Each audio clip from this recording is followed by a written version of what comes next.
La historia de Adelis comenzó Con extraños ruidos por la madrugada, Hablamos del año 1960, cuando en el convento movimientos autónomos de los objetos, arañazos en las ya no se paredes. profesaba el culto que le diera vida.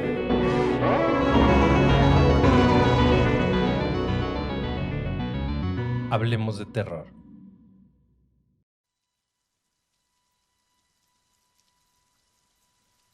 A mediados del siglo XVI, existía un edificio de 2 pisos en el centro de la Nueva España, sobre la acera oriente de la actual calle de Bolívar.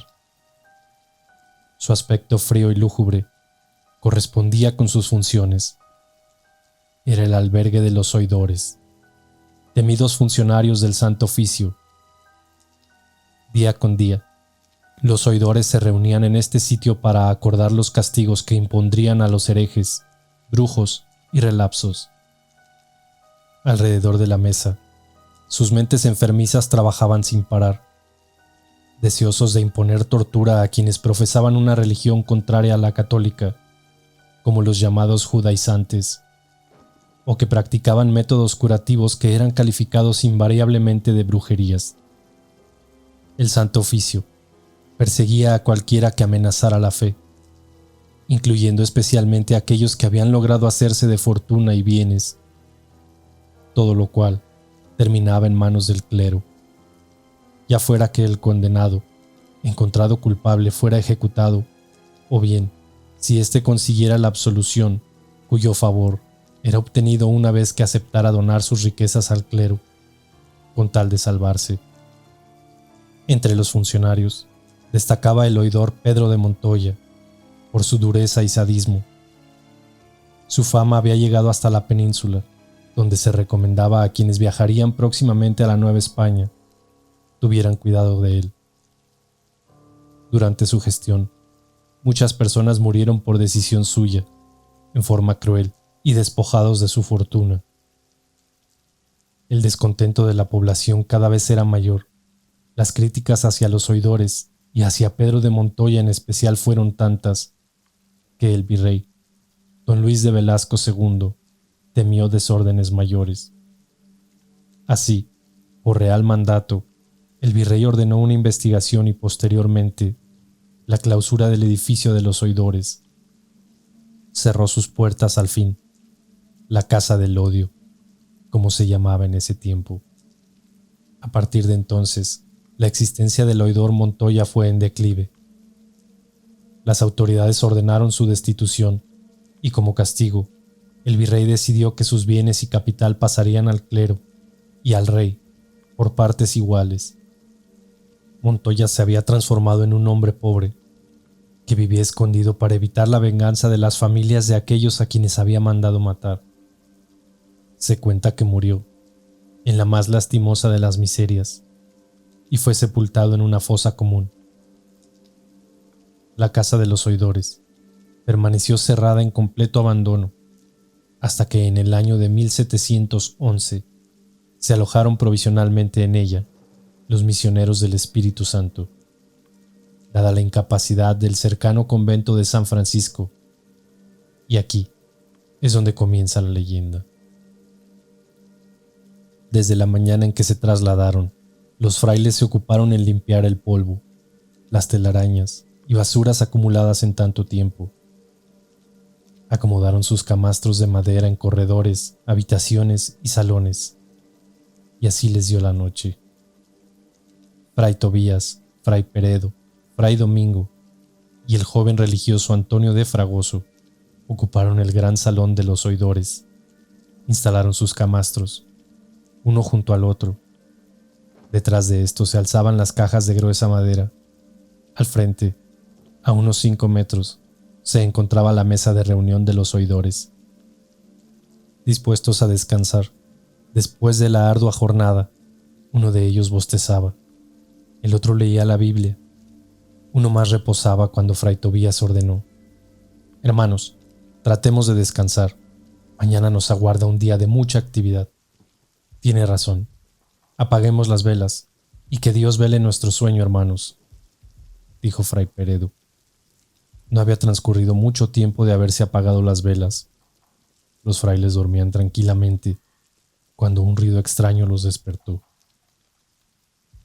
Hermanos, hermanos, ¿escuchan esos ruidos? Sí, desde hace rato. ¿Qué cree que sea, hermano? No lo sé. Me parece crujir de madera, como si alguien caminara en el salón. Los ruidos fuertes, pero lejanos al principio, empezaron a hacerse más cercanos, más firmes, como si de una marcha de soldados se tratara. Hermanos, los ruidos se acercan. Encomiéndense a Dios mientras yo enciendo una luz. Alabado sea el Señor sacramentado. ¿Qué le sucede, por el amor de Dios?, apremió Fray Domingo, tomando una vela que apenas alumbraba. Algo ha pasado sobre mis pies. Alumbra aquí, Fray Domingo. Enciendan todos sus velas, ordenó Fray Domingo. Pronto, aún lo siento cerca de mí. Al encender al fin las velas y alumbrar con ellas, descubrieron ratas, una gran cantidad de ellas, que al momento corrieron en todas direcciones asustadas con la luz. Ah, son ratas. Vienen tras el pan con queso que guarda Fray Peredo bajo su almohada. Ya vuelvan a sus camas. Estos roedores no nos harán ningún daño. Con la oscuridad, las ratas volvieron a salir. Rodearon otra vez los camastros, chillando y carcomiendo madera como antes. De repente, huyeron. Se dispersaron hacia todas partes como si algo las asustara. Entonces vino un silencio absoluto, inquietante, que antecedía algo, que presagiaba algo. Un ruido diferente inundó la sala. No era el mismo que se había escuchado. Fray Peredo fue el primero que se levantó. Hermanos, ese ruido no es de ratas. Oigo como si alguien se sentara en uno de los sillones. ¿En los sillones que ocuparon los oidores?, preguntó asustado el joven Antonio de Fragoso. Enciendan la luz, que mi mano tiembla sin poder hacerlo, dijo Fray Tobías. Fray Domingo encendió su vela, adelantó unos pasos hacia el salón, que se hacía interminable, y dirigió la luz hacia éste. Recorrió la mesa, los sillones de cuero y terciopelo, y al detenerse en uno de los sillones, el más grande y elegante, descubrió la horrible figura. Una rata enorme, sentada en cuclillas, con las manos extendidas hacia el frente, y unos ojos pequeños y brillantes que le miraban con una expresión inteligente y siniestra. Miren, qué rata tan horrible. Nos clava sus ojos diabólicos. Fray Domingo, ahuyéntela. Fray Domingo acercó la luz al animal, pero éste no se movió. Fray Tobías, sacando valor, le lanzó una de sus alpargatas, pero la rata continuó en el mismo sitio. Fray Peredo le arrojó un jarro de agua con vino. El animal seguía impasible, hasta que Fray Antonio de Fragoso le arrojó un libro que rozó al animal. La rata dio un chillido agudo, espantoso, saltó de la silla y corrió a unos pasos del salón, para trepar enseguida por una cuerda donde desapareció. Los frailes acercaron sus velas al lugar. ¿Qué indicará esta cuerda? No lo sé, pero la rata ha subido por aquí. ¿Hasta dónde terminará? Lo ignoro, pero donde termine estará este horrible animal y su nido. Volvamos a nuestras camas. Fray Fragoso, levante su libro. Fray Peredo lo recogió en lugar del joven religioso, mas cuando esto se hacía, Fray Fragoso lo observó. Se acercó a tomar el libro. Aguanta, hermano, mira. Ahora sé por qué ustedes cerraron y yo no. Alabado sea Dios, es el libro de San Mateo. ¿Qué piensa de esto, Fray Domingo?, señaló Fray Peredo. Que solo un objeto sagrado pudo hacer huir a ese animal, que quizá provenga del infierno. Ampáranos, Señor. El trabajo y la claridad del día siguiente consiguió aligerar el ánimo de los frailes y hacerles olvidar la vigencia de la noche pasada. Un fraile que limpiaba los muros llamó la atención a los otros sobre una inscripción encerrada en un marco bellamente dibujado. Miren, he descubierto una sentencia escrita en el muro. Esta decía: Nolo mortem impi, sedut convertatur bibel. Poco después, El mismo fraile señalaba otra inscripción, esta vez escrita en castellano. Atraído por la inquietud del grupo de frailes que se congregaron ante esta, Fray Azpeitia, anciano superior de la congregación, leyó: aquel de nosotros que se haya excedido en la aplicación de castigos, castigado será también.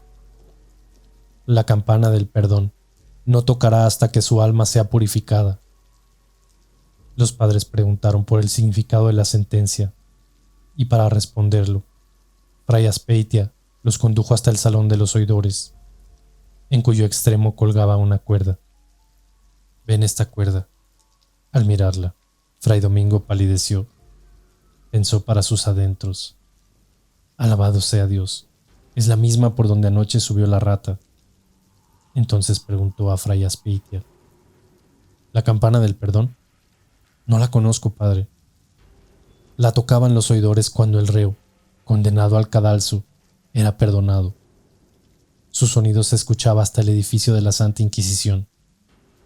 ¿Y alguien fue salvado por esta campana? Sí, al sonar 11 veces la campana, algunas almas se salvaron. Llegada la noche, volvió la inquietud de los 4 frailes que se alojaban en el salón de los oidores. No fue un temor infundado, porque otra vez escucharon los ruidos. Las ratas volvieron a poblar el lugar, a rodear los camastros, lanzando pequeños chillidos, pero poco tiempo estuvieron. Volvieron a huir como la noche anterior. Y entonces sobrevino el silencio. Los frailes se levantaron vela en mano y acudieron al salón, en cuyo sillón principal se encontraba otra vez la rata gigantesca. Los miraba con sus ojillos brillantes, siniestros, que parecían los de un ser humano. A pesar de ello, controlaron su miedo. Fray Domingo les mostró un balde con agua bendita. «Miren, la ahuyentaré con ella». Pero en cuanto se acercó a la rata, ésta huyó despavorida. Casi al instante, las ratas volvieron a salir. Los religiosos se calmaron al verlas. En su presencia, vieron la señal de que todo entraba en un estado de normalidad. El tercer día transcurrió entre las actividades de limpieza de la gran casa. Llegada la noche, el cansancio y el hambre daba lugar a una merecida tregua. Era la hora de la cena. «Fray Fragoso, ¿no bajáis al refectorio?» «No, creo que he comido demasiado queso y pan con aceite». «En ese caso me comeré su cena». Los 3 frailes dejaron al joven religioso, entretenido en la lectura de su libro de dialéctica. Por corto tiempo permaneció así. Luego se levantó. Quizá había comido demasiado y no podía concentrarse por completo cuando esto sucedía. Caminó un poco y al volverse a sentar, tuvo un pensamiento singular. Estaba sentado frente a la mesa de los oidores, frente a ese sillón extraño. ¿Por qué había ido ahí? Seguramente se había distraído. Al momento, tuvo el impulso de levantarse, pero el sillón era cómodo. Las velas daban bastante luz en ese lugar, y más importante aún, tenía la inquietud de seguir estudiando. Empeñado como era en el estudio de la filosofía y la teología, retomó la lectura, pero entonces escuchó un ruido. Era un ruido familiar. Las ratas entraban al salón en tropel, se disgregaban por el lugar donde él se encontraba. Acostumbrado como estaba ya a su presencia, no hizo caso y continuó leyendo. De pronto, las ratas saltaron, chillaron y salieron huyendo. Fray Fragoso, sin darle importancia al hecho, continuó con su lectura. El silencio era cada vez más hondo, propicio a sus razonamientos filosóficos. Luego, volvió a escuchar otro ruido. Qué extraño, parece que alguien hubiera entrado en el salón. ¿Será otro fraile que se ha quedado sin cenar? Sin quitar la vista de su libro, continuó leyendo, al no escuchar nada más. Mas otro pensamiento lo inquietó. Siento la presencia de alguien, de algo que quiere llamar mi atención. No quería levantar los ojos del libro. Sentía una fuerza extraña, magnética, que lo obligaba, que lo atraía. Los escalofríos recorrían su cuerpo. Sus ojos se nublaban. Ya no veía las pequeñas letras. No pudo más, y al levantar los ojos, descubrió la horrible visión. ¡Alabado Dios! ¡El fantasma de un oidor! Sentado en el sillón, un ser vestido a la usanza antigua, de extrema delgadez, cuya calvicie resaltaba un gesto duro y una mirada plena de brillo y de cinismo. No dejaba de mirarlo. Presa del miedo, Fray Fragoso se lanzó escaleras abajo. «Lo he visto. Se los juro en nombre de Dios que lo he visto». «Calma, hermano. ¿Qué te pasa?» «Un fantasma. El fantasma de un oidor sentado en su sillón. Y saben, hermanos, se parece a la rata». «¿Cuál rata?», preguntó Fray Aspeitia. Fray Domingo aclaró. «Una rata gigantesca ronda en nuestro salón. Pero creo que Fray Fragoso se ha sugestionado. Os aseguro, Fray Domingo, que el fantasma de ese oidor tenía el mismo rostro que la rata». «No, hombre, alucinaciones tuyas. Volvamos todos al salón», ordenó Fray Domingo. Los 4 frailes regresaron al salón y Fray Domingo trató de calmar los ánimos del joven. Recorrieron la estancia. Todo se veía en calma. Fray Domingo ordenó que se acostaran a descansar. Al día siguiente la luz matinal alejó los temores. Los religiosos casi acababan de instalarse. Terminaban de quitar los cuadros e imágenes de los oidores. Con el apoyo de unas escaleras, Fray Fragoso se hallaba ante el último cuadro de la galería situada en esa ala de la casa. Sin embargo, al descolgar el cuadro, sintió un terrible escalofrío. Debajo de la capa de polvo que cubría el cuadro, brillaron unos ojos siniestros. Fray Fragoso soltó el cuadro que cayó en el suelo. «Dios me ampare, es el oidor que vi». Con los gritos, sus compañeros de dormitorio se acercaron. «¿Qué te pasa?» «Miren, es el oidor cuyo fantasma vi anoche, sentado en el sillón. Tiene una cara como de rata y ojos demoníacos, idénticos a los de la rata que hace huir a las demás». «Dios mío, ¿crees que esa rata encarne el alma del oidor?». La conversación se interrumpió cuando un fraile que limpiaba el cuadro en tanto escuchaba, lo mostró libre de polvo. «Miren, si estoy en lo cierto es el oidor Pedro de Montoya», Fray Peredo agregó. «Dicen que fue uno de los más crueles en la aplicación de castigos en las cámaras de tortura». «¿Qué piensa de todo esto, Fray Domingo? Usted es el más viejo y sabio de nosotros». «Pienso que el alma de ese desdichado anda penando la crueldad que mostró en vida y busca su perdón. ¿Y cree que lo alcance? Creo que nosotros tenemos el deber de hacer que lo logre, y será esta misma noche. Ustedes serán testigos», señaló determinante Fray Domingo. Fue el día más largo en la vida de los 4 frailes, pero a su término llegó, y al fin, cerca de la medianoche, los frailes supieron que era el momento. Las ratas salieron, merodearon, y pronto huyeron dando chillidos espantosos. Desde sus camastros, de pie, los frailes esperaban. Llegó el silencio y tras él, en el sillón principal de los oidores apareció una luz que asemejaba a gasas delgadísimas que se disolvían. Tras ella, tomó forma una silueta, cuyo contorno se iluminaba vivamente, lo mismo que 2 puntos al centro del rostro que no se veía. Lentamente, tras la luz más tenue, el espectro se dejó ver por entero, sentado con majestad, la cabeza levantada al frente y la boca, apenas una línea acostumbrada a la ironía. Creó una mueca en su intento por suavizar la expresión. Entonces se dejó escuchar una voz ronca, hueca, cuyas cuerdas bucales se articulaban con dificultad. «Os agradezco vuestra ayuda generosa para mi alma atormentada en los confines infernales». Fray Domingo, anteponiendo su miedo, preguntó: ¿Pena usted por el exceso de crueldad que mostró al aplicar los castigos a la gente inocente? Mayor castigo vengo sufriendo desde que mi alma abandonó su envoltura carnal. Díganos, ¿cómo podemos liberarlo de su pena? Haced una procesión con el Santísimo. Orad por mi alma hasta que hagáis sonar la campana del perdón. Os lo prometo en nombre de esta comunidad. retiraos ahora y aguardad el veredicto del Señor. Cuenta la leyenda que el horrible fantasma se diluyó entre las sombras y en su lugar quedó una rata, la enorme rata que escapó al tiempo que Fray Tobías y Fray Antonio de Fragoso se desmayaban. Muy temprano al día siguiente, Fray Antonio enteró de lo sucedido a Fray Aspeitia, el padre superior de la congregación. Luego de escucharlo, Fray Aspeitia decidió atender la petición del muerto. Pasado mañana viernes se hará la primera procesión para salvar a esa alma. Durante 3 viernes seguidos se celebró la procesión en voto del alma del oidor Montoya. Así también, después de los maitines, la congregación se entregó a la oración en solicitud del perdón para el alma en pena.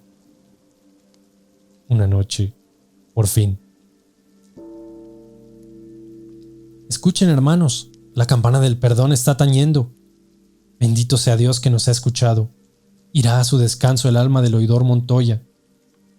Impulsados por la curiosidad, los frailes acudieron al lugar donde ésta se encontraba, pero se llevaron una sorpresa. La rata gigantesca subía por la cuerda, y tras ella subían las ratas rápidamente, atropellándose, mordiéndole las patas, en una persecución encarnizada que hacía sonar la campana con su movimiento. Miren quién hace sonar la campana del perdón. Las ratas. Parece que la persiguen. Miren, se pierde más allá del techo. ¿Hacia dónde irán, Fray Domingo? No sé a dónde se dirigirán, pero es mejor dejarlo así. Los frailes oraron esa noche, la última en que se sintió el temor en la casa de los oidores. Huyeron los roedores desde entonces y no se volvió a aparecer la rata gigantesca ni el fantasma del oidor Pedro de Montoya, según cuenta la leyenda.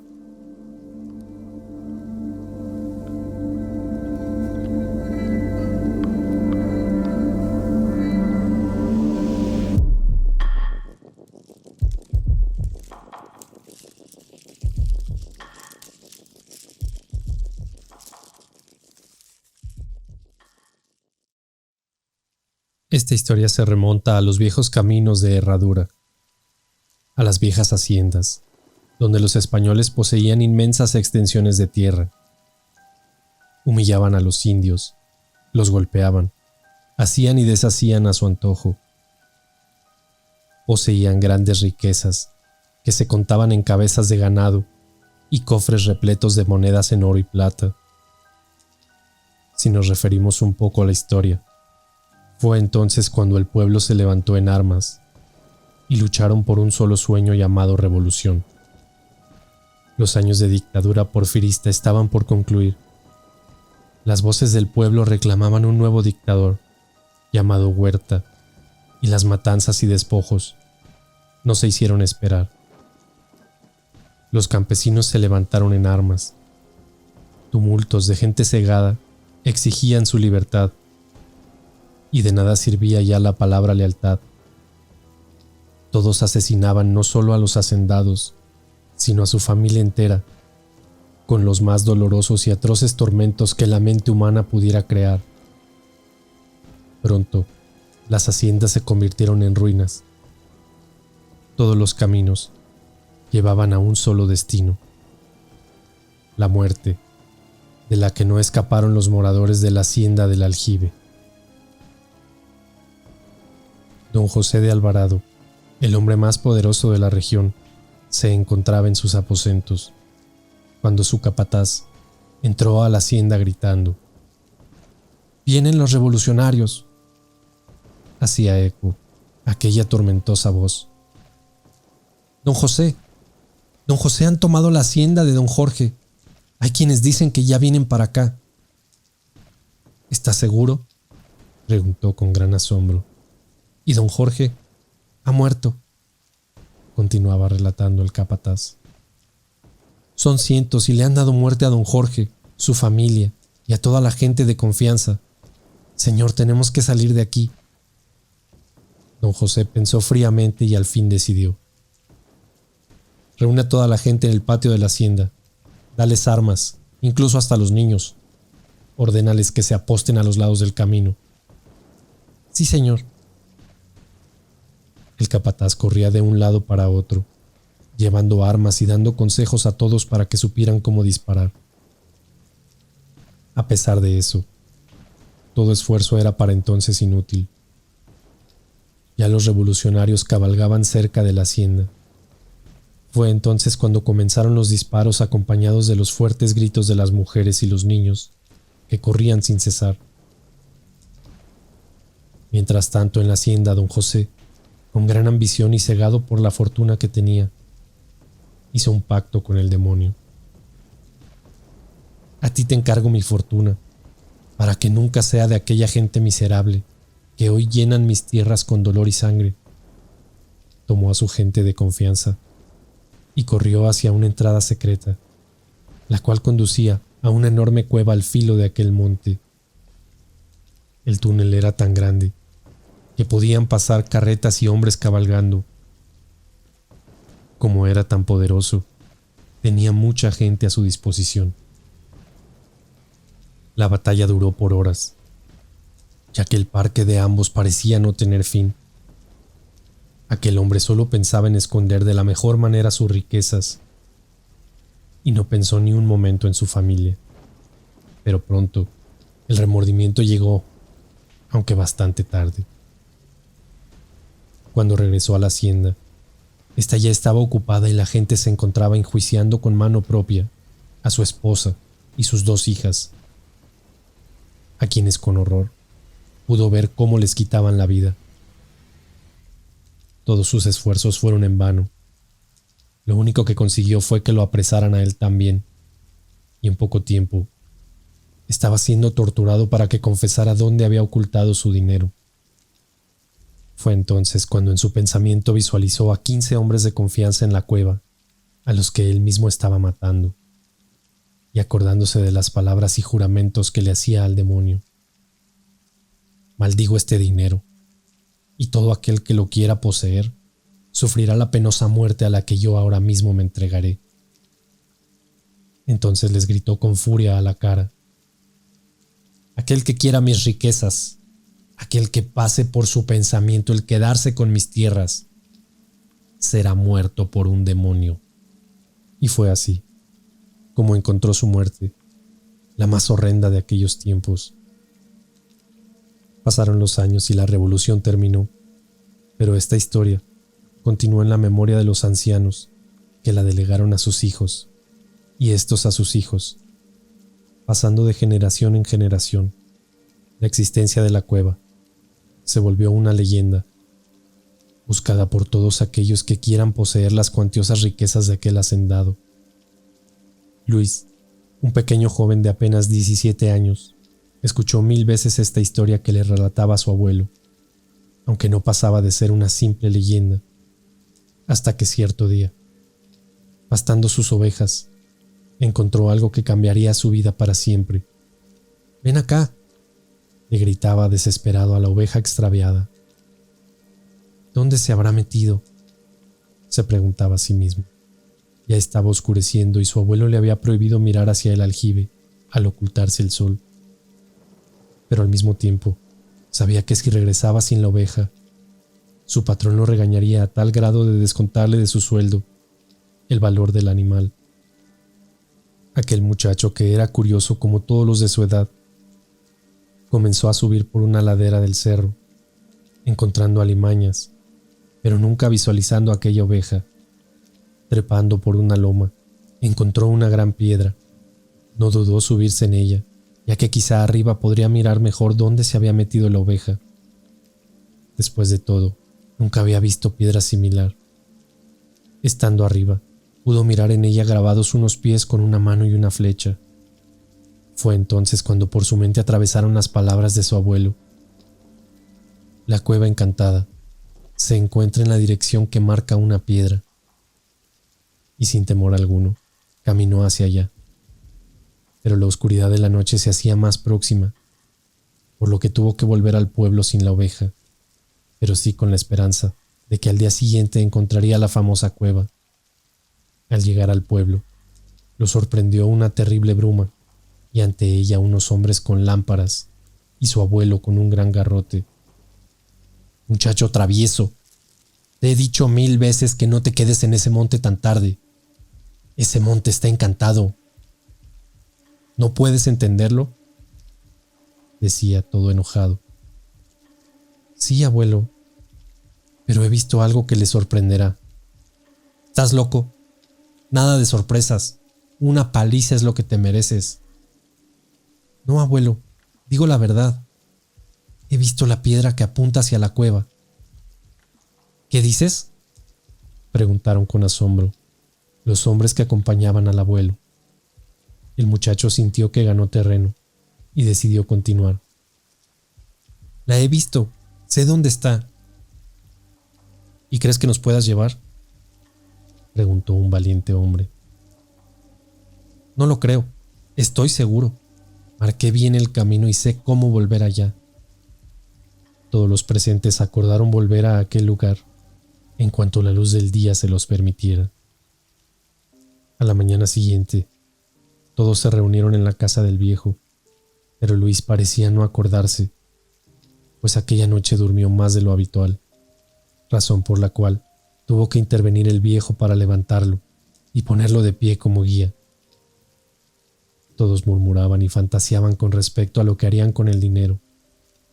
Unos inclusive comentaron: si es verdad, muchacho, que sabes el lugar para entrar a la cueva, en efecto, hoy mismo podrías pagar aquella oveja. Minutos después, todos miraron con asombro que las palabras del muchacho eran verdad. Ante sus ojos se encontraba la piedra que apuntaba justo a los barrancos más hondos. Sin pensarlo, se dirigieron hasta el lugar a golpe de machete y alaridos de asombro. En sus mentes se visualizaba aquella inmensa fortuna que los abuelos les habían contado de pequeños. Con entusiasmo muchos gritaban que serían ricos. Al cabo de mucho esfuerzo, al fin pudieron llegar al lugar. La cueva por fuera era tan impactante que más bien les daba una invitación para alejarse y no volver nunca más. Pero su ambición era más grande y pronto los que se creían más valientes entraron sin volver una mirada hacia atrás. Luis sentía cómo le temblaban las piernas a medida que avanzaba, a unos cuantos metros atrás del abuelo. En aquel lugar se escuchaba cómo las gotas de agua caían a lo lejos.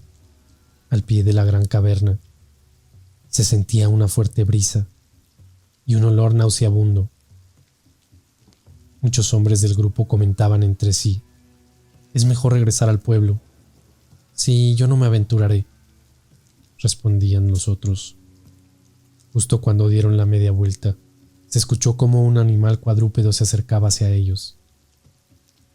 Luis pensó de inmediato que se trataba de la oveja perdida, mas su sorpresa fue tal cuando miró a un gran animal que era digno de un criador. Se trataba de un chivo, de un tamaño inimaginable. Todos trataron de atraparlo. El gran animal entró a la caverna. Y es así cuando Toño se aventura diciendo: «Ese animal es mío», y corrió hasta acercarse a él. Cuentan los que allí estuvieron presentes que la cueva se cerró y el chivo comenzó a hablarles. Si están aquí es porque quieren las riquezas. Les diré que se encuentran en las entrañas de la tierra. ¿Quién de ustedes será el primero? Los hombres estaban paralizados. Algunos se desvanecieron. Toño tenía en mente que quizá todos morirían en aquel lugar, y todo por la maldita ambición, por lo que tomó algo de valor y como pudo respondió: «Yo soy el primero, pero ¿el primero en qué?». En ese momento, el gran animal miró hacia atrás dejándoles ver las riquezas y diciendo: «Si ustedes son capaces de enfrentarme, si me aguantan 3 topones, todo esto que ven será suyo». Pero, ¿y qué pasa si fallamos?», preguntó Toño, perplejo ante tal suceso. «Morirán y se quedarán en este lugar».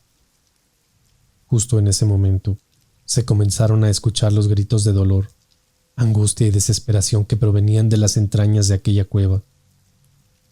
Luis pudo notar cómo el ambiente se tornaba más pesado y oscuro, por detrás del animal, miró a los fantasmas de 15 hombres que todavía aguardaban en la cueva, pidiendo venganza.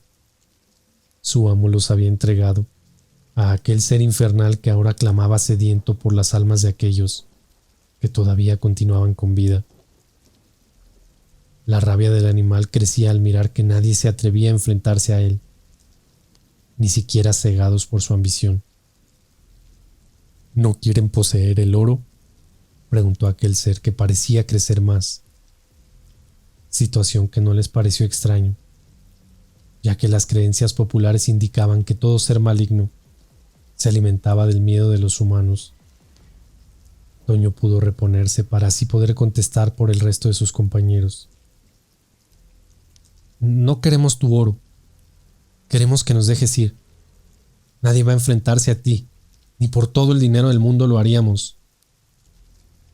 ¿Tan seguro estás?, preguntó con malicia el animal. Parece que uno de ustedes no está del todo convencido. ¿No es así? Así es, dijo acercándose Fermín. Yo sí quiero el dinero.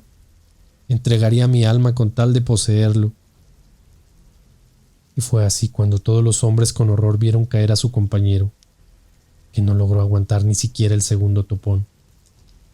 Con tan solo el primero cayó despedazado al momento. Con lágrimas en los ojos, vieron atónitos cómo la vida se les escapaba, como si fuese cortada de un tajo, y quedando el pobre infeliz hundido en su afán de fortuna, en completa miseria. El maligno ser se acercó hasta la víctima y echó a reír amenazante ante los que estaban de pie. Aquellos hombres no tuvieron más remedio que salir corriendo de aquel lugar en cuanto sus piernas les pudieron responder, no sin antes recordar alguna oración que les permitía creer que el alma de su amigo estaría con bien.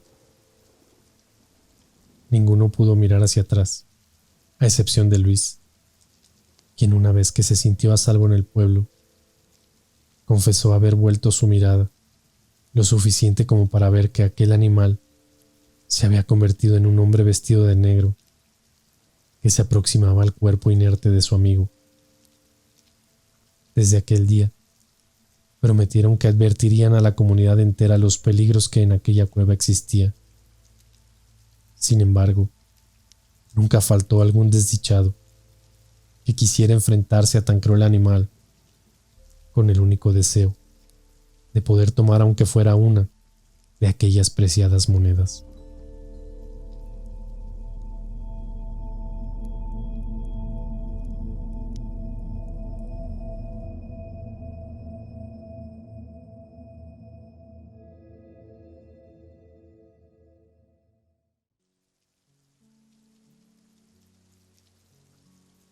Se dice por ahí que existen dos tipos de fantasmas: los que aún no saben que han muerto y permanecen en el mundo creyendo estar con vida, y los que se han dado cuenta de su muerte, pero continúan en nuestro plano material en busca de alguien que puedan llevar a la oscuridad a donde ellos pertenecen. Y es así que les dan el nombre de espíritus chocarreros, que según el ámbito popular son seres que perturban la paz de las personas que tienen la desgracia de toparse con uno de ellos. Aquella noche, en una vieja cantina estaban dos compadres, Lázaro y Santiago. Habían bebido demasiado, pasados ya de copas, y pensando nada más que en el vino que ingerían, se levantaron para abandonar aquel lugar. Caminaban tambaleándose por las calles, entonando quizá una vieja canción, ahogados en un aliento alcohólico. A lo lejos, visualizaron algo que flotaba en el camino. Creían ver una caja o alguna cosa similar. Pronto Santiago se despidió, ya que para su suerte estaban parados justo a la entrada de su casa, pero Lázaro debía caminar todavía por 2 calles más y un pequeño trecho de bosque para llegar a una vieja cabaña que compartía con su anciano padre. Ya en el bosque se escuchaban los aullidos de sus viejos perros, cuando de repente tropezó con una rama tirada. Quieta, ramita, reprendía el borracho a aquella rama, como si fuera su amiga. ¿No ves que estoy pasando? ¿Para qué me tropiezas? Intentó incorporarse, pero con su pie izquierdo volvió a tropezar. ¿Qué te dije?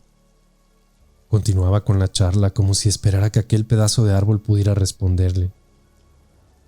Ya me voy, pedazo de basura. No me detengas, pues no tengo muchas ganas de platicar contigo. Al momento, continuó su camino. A unos pasos de llegar a su casa, se detuvo alegremente al pie de un árbol para hacer sus necesidades. Fue entonces cuando miró nuevamente aquella caja flotante. ¿Qué pasó? ¿Ya vienes de nuevo?, dijo en tono de burla.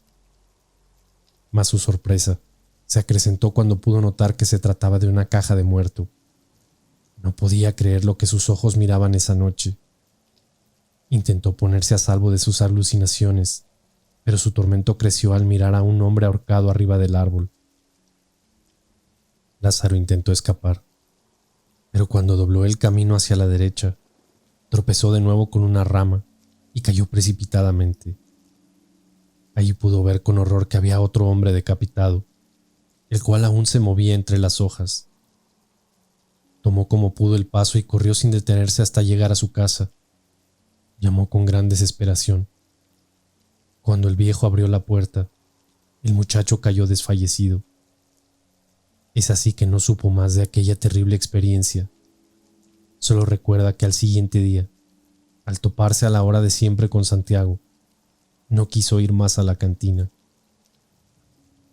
«Vamos, Lázaro», decía con molestia Santiago. «¿Qué? ¿Acaso el viejo te pega? ¿O ya eres una gallina?» «No, Santiago, es solo que quiero ir temprano a casa», le respondió Lázaro con prudencia. «Solo una», insistía el compadre. «Una y no te molestaré más». Tanta fue la insistencia de Santiago y la debilidad de Lázaro, que terminó aquella noche ahogado en llanto, diciendo que él no quería, y reprochándole a su amigo la desgracia que lo acompañaría al andar por esos caminos. «Vamos, compadre, échate otra», decía Santiago. Así pasaron las horas, y el llanto de Lázaro crecía cada vez más conforme avanzaba la noche. Todos los presentes se sentaron para escuchar lo que el joven decía acerca de un ahorcado y un decapitado. Algunos soltaron en risas, pero otros más se detuvieron callados al sentirse libres de estar locos, sabiendo que era el momento apropiado para relatar su historia. Hicieron una gran mesa, juntando todas las pequeñas. Quien tomó la palabra fue Mauricio, que vivía justo en la loma donde Lázaro dijo haber visto por primera vez la caja. Aquel día, recordó, llovía más de lo acostumbrado, por lo que no les pareció extraño que cortaran la luz ante tremendos relámpagos. Se disponía a ir a la cama cuando escuchó que alguien llamaba a la puerta. ¿Quién será?, se preguntaba para sí. No había alguien que le cruzara por la mente. Después de todo, aquella noche no esperaba a nadie. Los llamados a la puerta se volvieron más insistentes. «¿Quién?», preguntó cauteloso, antes de acercarse hasta la puerta, pero no escuchó ninguna respuesta. «Escuche, está lloviendo y no pienso abrir hasta que me diga quién es». Ante las palabras tajantes, aún no había alguien que respondiera. Los llamados cesaron por un momento. Así que Mauricio no dudó ni dos veces en regresar hasta su habitación, la cual tenía una ventana que daba hacia la calle. Una vez allí, volvió a escuchar los toquidos que se repetían, pero esta vez en su ventana. Preguntó: «¿Quién es?». Pudo notar cómo una silueta se dibujaba por las cortinas, pero lejos de abrirlas, dijo una vez más: «Escuche, solo abriré si me dice quién es». Esas palabras, lejos de calmar los llamados, hicieron que estos aumentaran tanto en magnitud como en cantidad. Finalmente acabaron con la paciencia del muchacho. Ya voy», dijo levantándose de su cama. Vaya a la puerta. Al tomar sus zapatos, pudo mirar cómo aquella sombra se deslizaba hasta la puerta. Vaya, por lo menos eso sí entiende, pensó. Mauricio hizo una pequeña pausa justo en la cocina para tomar una vela y encenderla. Caminó sin preocupación hacia la puerta con su vieja escopeta en mano y maldiciendo a aquel visitante. Qué imprudencia venir a esta hora y sin luz, continuaba pensando. Al llegar a la puerta, miró cómo permanecía en aquel lugar la sombra de aquel impertinente. Abrió como pudo para no perder de vista su vela y cuanto menos su escopeta. Al abrir, vio con espanto que aquel nocturno visitante se trataba de un hombre que llevaba su cabeza en las manos. Mauricio empujó a aquel ser y corrió camino abajo hasta encontrar ayuda. Pero como era de esperarse, no encontró a nadie que le creyera. Su desagradable experiencia con el paso del tiempo se fue olvidando, y las burlas de aquellos a quienes les confió lo que le había ocurrido aquella terrible noche. Poco después, y ante el notable silencio de los presentes, tomó la palabra Jacinto. Pues yo sí te creo, amigo, dijo para iniciar su relato. Recordaba bien que estaba acostado sobre unas piedras, cuando un escalofrío recorrió por su cuerpo, desde los pies a la cabeza erizando sus cabellos. Vio acercarse una extraña figura que le llamaba por su nombre. Jacinto, Jacinto, acércate a este gran árbol. Jacinto creyó que todo aquello no era más que el producto de una noche incesante de copas. Después de todo, había bebido hasta muy tarde en la taberna. Pero la voz no dejaba de escucharse, hasta que se hizo más fuerte. Jacinto, Jacinto, acércate a este gran árbol, decía la voz. Te mostraré cuál es la avaricia de los hombres. ¿Por qué estoy aquí? ¿Qué es lo que quieres?, preguntó Jacinto a aquella voz. Que tomes mi lugar, desafortunado muchacho. Jacinto creía para entonces que se trataba de una broma y trató de ver en dónde estaba su amigo del alma. Seguramente sería José con algunos más de la cantina, pero aquella voz no dejaba de llamarle por su nombre y pedirle que tomara su lugar. Fue entonces cuando el muchacho pudo ver de dónde provenía la voz. Ya sé dónde están, muchachos. Déjense ya de tonterías, respondió Jacinto con una sonrisa. Sin pensarlo más, tomó camino hacia aquel árbol. Sin duda era el más grande de todos.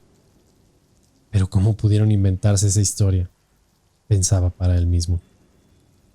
Al llegar al lugar, no vio a nadie, ni siquiera el rastro que indicara para dónde habían corrido sus amigos. Volvió la mirada para ambos lados, pero nunca se le ocurrió mirar hacia arriba. Aquí, aquí, cuenta Jacinto que fueron las últimas palabras de aquel maldito ser, pues cuando miró hacia la copa del árbol, halló a un hombre colgado con sus pies, todavía moviéndose. Aquel ser tenía en la mano una soga, la cual señalaba que era para él, que sólo así se liberaría de aquel maldito lugar. Jacinto terminó con lágrimas en los ojos, jurando que nunca más ha caminado nuevamente por aquel lugar, por temor a volver a ser presa de aquel ser infernal. «Es en serio, amigos», decía el hombre borracho. «No vayan para allá. Ese maldito solo está esperando el momento oportuno para cambiar su lugar y condenarnos a vagar». José se mantenía escuchando con atención a su amigo. No podía creer que a él también le hubiera ocurrido algo similar.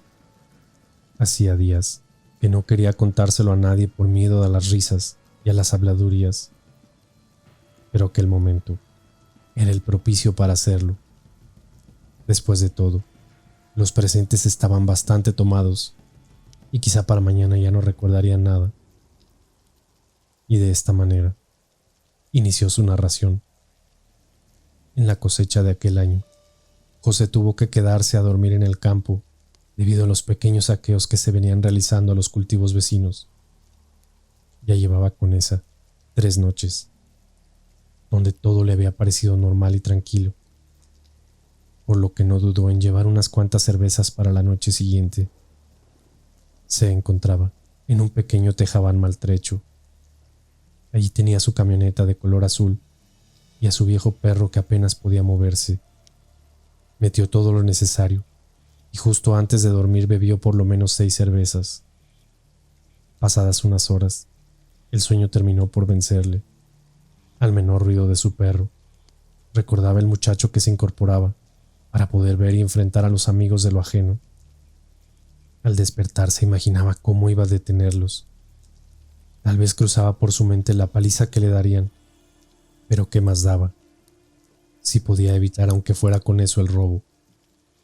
Recuerda muy bien que a eso de la medianoche, justo cuando su reloj marcaba el cambio de hora, escuchó claramente que alguien tocaba la ventanilla. Situación que no le parecía extraña, pues su madre se quedaba muy preocupada y tal vez había enviado a uno de sus hermanos a buscarlo. Se incorporó lentamente, ocultando con sus pies los envases vacíos de las cervezas. La ventanilla estaba opaca, ya que hacía unos momentos que había dejado de llover, por lo que se veía obligado a abrir la ventana. Cuando lo hizo, vio ante sus ojos aquel ser tan espeluznante que sus compañeros de copas ya habían descrito con exactitud. Y la respuesta no fue diferente, pues dice haber echado a andar su camioneta camino abajo. No confesó haber vuelto a su huerta, por lo menos no en las noches. Hasta ese momento, todos habían coincidido en una cosa, que cuando vieron a aquel ser, estaban completamente borrachos. Ante eso, solo había que preguntar una cosa. ¿Había visto a alguien en su sano juicio a ese ser maléfico?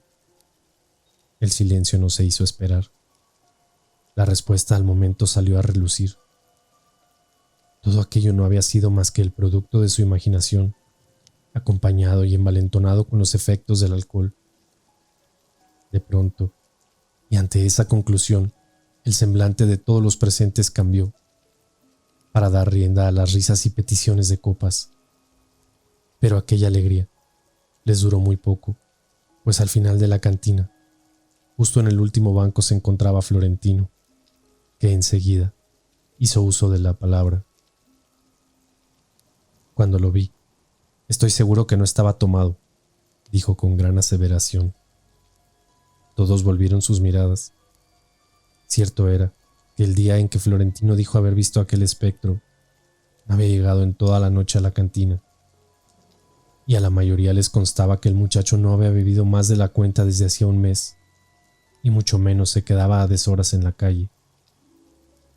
Ese día 27 de mayo, justo a las 11:30 de la noche, Florentino caminaba tranquilamente rumbo a su casa. El motivo por el que estaba todavía en pie por la calle era que su novia se encontraba enferma y salió un poco tarde de su hogar. Doblaba por la derecha cuando sintió un escalofrío que le heló todo el cuerpo. Unos pasos más adelante, escuchaba claramente que alguien le seguía. Volvió su mirada, pero las sombras de un par de gatos fue lo único que miró, por lo que continuó su camino. Cierta voz se escuchó a lo lejos. Florentino, Florentino, ven al árbol. Florentino miró nuevamente para asegurarse de que alguien andaba por ahí, pero el silencio permanecía alimentando a las sombras. En ese momento, se volvió a escuchar aquella voz. Florentino, Florentino te estaba esperando. El joven no recordaba tener problemas con nadie que lo pudiera estar esperando para rendir cuentas. Tales eran las palabras de aquel chico, que ante el asombro de los presentes permanecía firme en su relato. Recordando que cuando volvió su mirada al frente, vio cómo venía flotando una caja de muerto por la calle, como si se tratara de un funeral, solo que esta vez sin nadie que lo acompañara a su última morada. Creyó estar soñando, pero el fuerte viento que soplaba aquella noche le hizo recordar que aún no llegaba a casa. Tal pareciera que los demonios andaban sueltos aquella terrible noche, que era acompañada de una penumbra, y los aullidos de perros vagabundos se dejaban escuchar a lo lejos. Florentino pensó en llegar lo más pronto posible a su casa, evitando a toda costa pasar por aquella calle donde se veía la caja. De esta manera, dobló hacia la izquierda, en una pequeña callejuela. Pero cuando se creyó a salvo, miró con horror que un hombre con las ropas desgarradas estaba justo parado frente a él. El muchacho recordó haber tenido valor para enfrentarse a ese ser diciéndole: ¿Quién eres? ¿Y qué es lo que quieres? Aquella aparición solo señalaba aquel tenebroso árbol para después continuar diciendo: Solo quiero descansar. Solo vengo por tu alma que me dará la libertad que tanto deseo. Florentino terminó su relato contando cómo sus pies en cuestión de segundos lo pusieron adentro de su casa. Aquella noche, todos los reunidos de la cantina acordaron que a la primera luz del siguiente día debían derribar sin piedad aquel árbol maldito y bendecir el lugar. Otros pensaron en poner una capilla y otros tantos con burla dijeron que eran cosas de borrachos. ¿Verdad o no? Lo cierto es que al día siguiente toda una congregación miró con asombro que en el árbol se encontraba colgado un pobre desdichado, razón por la cual no solo derribaron el árbol, sino que también quemaron sus restos y bendijeron el lugar. Cuentan los moradores que desde aquel instante nadie ha sabido más de aquella aparición. Otros cuentan que lo han visto en pueblos vecinos, pero nunca más en aquel viejo pueblo.